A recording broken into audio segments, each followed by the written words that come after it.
Well, fans of music have a unique opportunity coming to Siouxland. That's right. I spoke to folks at the National Music Museum in Vermilion, South Dakota about a big concert that will give the audience a blast from the past and put their ears to the test.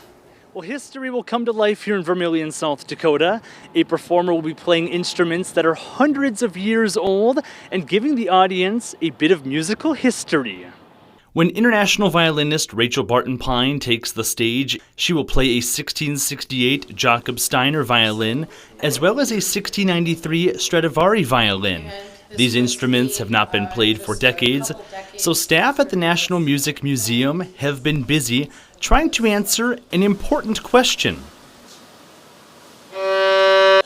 Well, the first step is for our conservator to make a decision as to whether or not the instrument can be played. Can it be handled? Can it be tuned up?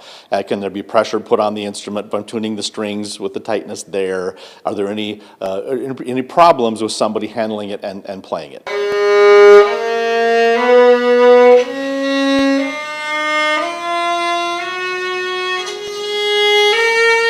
Dwight Vaught is the director of the National Music Museum.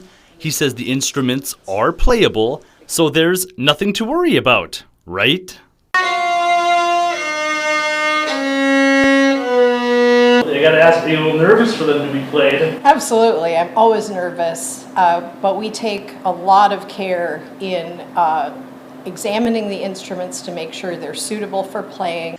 After determining that the instruments can be played, the next step is figuring out how you're going to tune the violins. Should be easy, right?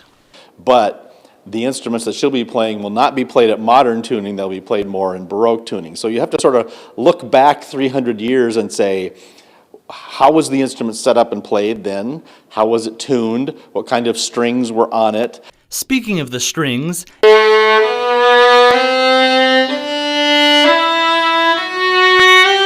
Arian Sheets, curator of stringed instruments at the National Music Museum, says violins from the 1600s don't just use any kind of strings.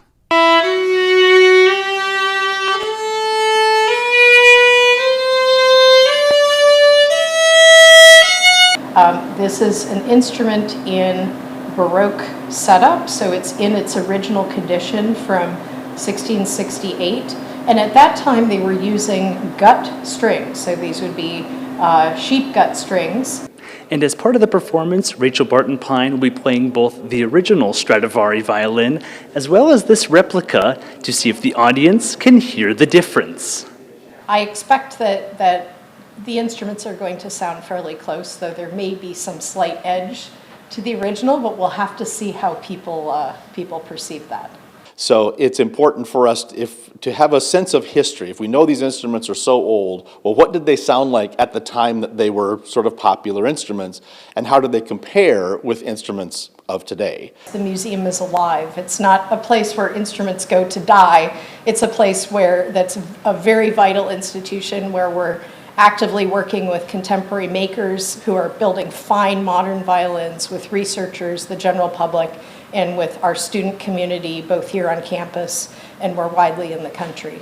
It's really just it's kind of like a living history project.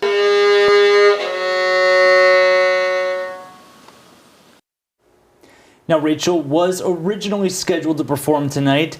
However, the concert has been postponed because she's feeling ill. Now, we will let you know once a new date has been announced for the show.